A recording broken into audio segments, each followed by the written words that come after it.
उत्तर प्रदेश की राजनीति में जी अब सामने 2027 में विधानसभा के चुनाव है जी। आजम खान के ऊपर सरकार जो है योगी जी और मोदी जी जितना धाराएं लगाना था, गलत संवैधानिक संस्थाओं को दुरुपयोग करके उनको जेल में रखे, आज अब वो जमानत पे निकल गए बाहर, तो स्वाभाविक है कि उनसे अपने पुराने घर में ही रहेंगे, बाहर जाने का कोई सवाल ही नहीं उठता है। उनको जितना दबाने का प्रयास किया, लोग 2 साल जेल में रहे, आज बहुत मजबूती के साथ जेल से बाहर आए हुए हैं और वो समाजवादी पार्टी के साथ ही रहेंगे, क्योंकि वो पूरे मुलायम सिंह यादव के साथ वो राजनीति किए हुए हैं। तो वैसे लोग अपने विचारधारा को नहीं बदलते हैं। ये भाजपा के और आरएसएस के लोग तो हैं नहीं, ये तो समाजवादी विचारधारा के लोग हैं, तो वो एक ही जगह रहेंगे। और आने वाला समय जो है 2027 में आप देखिएगा कि सबसे बुरे अगर किसी का स्थिति होगा तो भाजपा का होने जा रहा है। और योगी जी जो है फिर मठ में जाने की तैयारी कर ले, क्योंकि 2027 में कांग्रेस और समाजवादी पार्टी मिलकर पूर्ण बहुमत से सरकार बनाने जा रही है। लेकिन आजम खान जब से जेल में गए 2 सालों से, तो कहीं ना कहीं तमाम लोग कह रहे हैं कि अंदर खाने नाराजगी चल रही है और पहले जैसी अब राजनीति रह नहीं गई है। देखिए, ये जो नाराजगी है ये आपको मीडिया दिखा रहा है। ये भाजपा के प्रायोजित जो है मीडिया चैनल जो है, मीडिया हाउस है, वो एक प्रायोजित चलाते हैं। आजम खान को तोड़ने के लिए भाजपा अपनी पूरी सिस्टम को लगा दी, आजम खान तो तोड़े नहीं। आप देखिए विपक्ष को ये लोग जो हैं अपने संवैधानिक संस्था के जो CBI, ED, income tax, NIA जितनी भी एजेंसियां हैं सबका दुरुपयोग करके ये लोग गिरफ्तार कराने का काम करता है, वसूली करने का काम करता है, डरवाने का काम करता है। जिस पे ही लगाएंगे 1000 रुपये का 1000 करोड़ घोटाला का चार्ज, फिर वो अपने यहाँ बुला के उनको राफ साफ सर्टिफिकेट दे देते हैं। जिनको ये सबसे बड़ा भ्रष्टाचारी कहेंगे वो अगर इनके पास चले गए तो सबसे शुद्ध हो जाते हैं। गंगा जल छिटा गया, वो शुद्ध हो गए। तो जब मोदी जी सत्ता में आए तो गंगा जल का भी व्यापार कर दिए। तो ये लोग जो हैं शुद्ध रूप से व्यापारी हैं, धर्म के व्यापारी हैं, धर्म के आधार पर राजनीति करते हैं। और धर्म जो है कि देश की जनता अब समझ चुकी है कि इस धर्म के आड़ में सबसे ज्यादा कहीं किसी का नुकसान हुआ तो हिंदुओं का हुआ, सबसे बड़ा लूटने का काम हुआ तो हिंदुओं का हुआ। तो जो हिंदू बन के हिंदू को लूट रहे हैं, डकैती कर रहे हैं ना, तो आज सभी लोग इनके चरित्र को समझ चुका है। और आने वाले समय में आप देखिएगा, वो चाहे बिहार चुनाव हो, चाहे लोकसभा का 2027 विधानसभा का चुनाव हो, ये चाहे चुनाव आयोग से जितना वोट चोरी करा लें, इस बार जो है इन लोग जो उत्तर प्रदेश में जिस तरह से लोकसभा चुनाव हारे, उसी तरह से विधानसभा का चुनाव उसी तरह से ही लोग हारेगा। सवाल सर निकल के आ रहा है कि आजम खान का क्या वर्चस्व अब है जब वो जेल से निकल के आए हैं उत्तर प्रदेश में?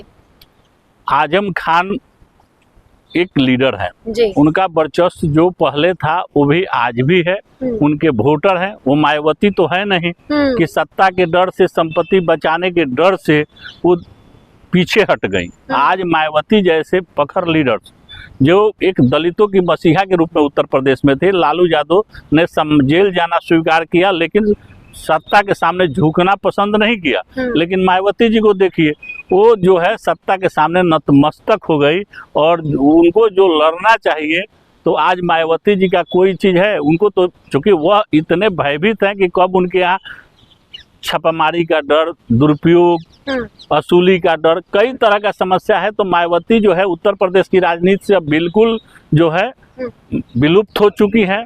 आज जो है पूरे देश में अगर दलितों का, पिछड़ों का, गरीबों का, सर्व समाज का, अगर हिंदुओं का, जो लोग यहाँ से वंचित शोषित हैं, उस सबके अगर कोई लीडर देश में लीडर है तो राहुल गांधी है। अखिलेश मनाने गए और जब जेल में थे तब भी कहीं ना कहीं नाराजगी थी कि अखिलेश यादव या पार्टी से ताल्लुकात खत्म होते नजर आ रहे हैं। अखिलेश इनके देखिए, जब आप किसी को जेल में बंद कर दीजिएगा तो आदमी को जो है जो मीडिया में चलाना है चलाने दीजिए। आजम खान और अखिलेश यादव में किसी तरह का मतभेद नहीं है, वो एक विचारधारा के लोग हैं।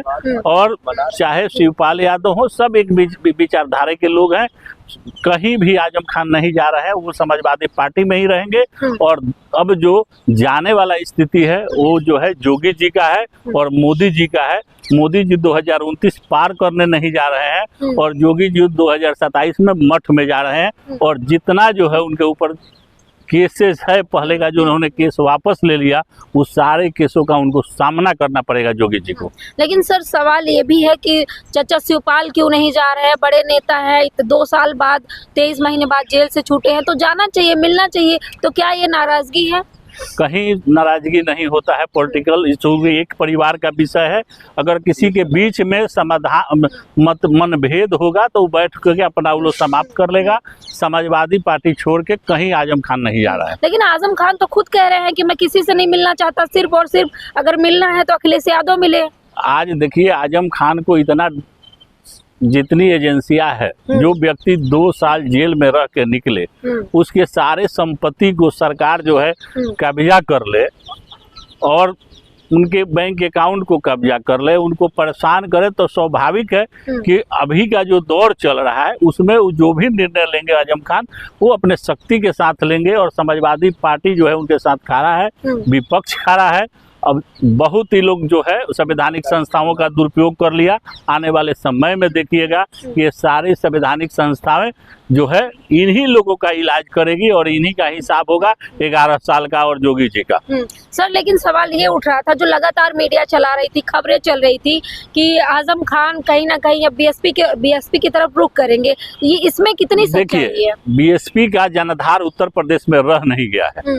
बीएसपी स्वयं सरेंडर कर चुकी है भाजपा के सामने, सिर्फ विलय होना बाकी रह गया है। मायावती जी अपना जो है एजेंसियों का डर के कारण, क्योंकि मायावती जी लालू जी तो है नहीं कि वो सामना कर ले, तो उन्होंने अच्छा समझा कि वो अपने जो है अच्छा जीवन कट जाए, सरेंडर कर दी सत्ता के सामने। क्योंकि अगर सरेंडर नहीं करती तो जो स्थिति लालू यादव का है, जो स्थिति आजम खान का है, जो विपक्षी नेताओं का है, वही स्थिति मायावती जी का भी होता। तो उन्होंने सत्ता के साथ समझौता कर लिया और समझौता करके वो अपना शांति का जीवन जी रही है। आने वाले समय में 27 का चुनाव है, एक तरफ आजम खान की रिहाई, क्या समाजवादी पार्टी के लिए एक बड़ा मौका है? समाजवादी पार्टी जो है बहुत मजबूती के साथ कांग्रेस के साथ इस बार उत्तर प्रदेश चुनाव लोकसभा देखने को मिला। रिजल्ट सबके सामने है। और जो 27 में योगी जी मठ की तैयारी कर चुके हैं, उनका मठ में ही जाना होगा। और जितने केस जो उन्होंने अपना वापस लिया है, उस सारी केसेस जो है उसकी जांच होगी और उसका ट्रायल होगा। योगी जी का जो भी तनाशाह, चाहे मोदी जी बने हुए हैं, आने वाला समय वही जांच एजेंसियां उनसे हिसाब करेगी।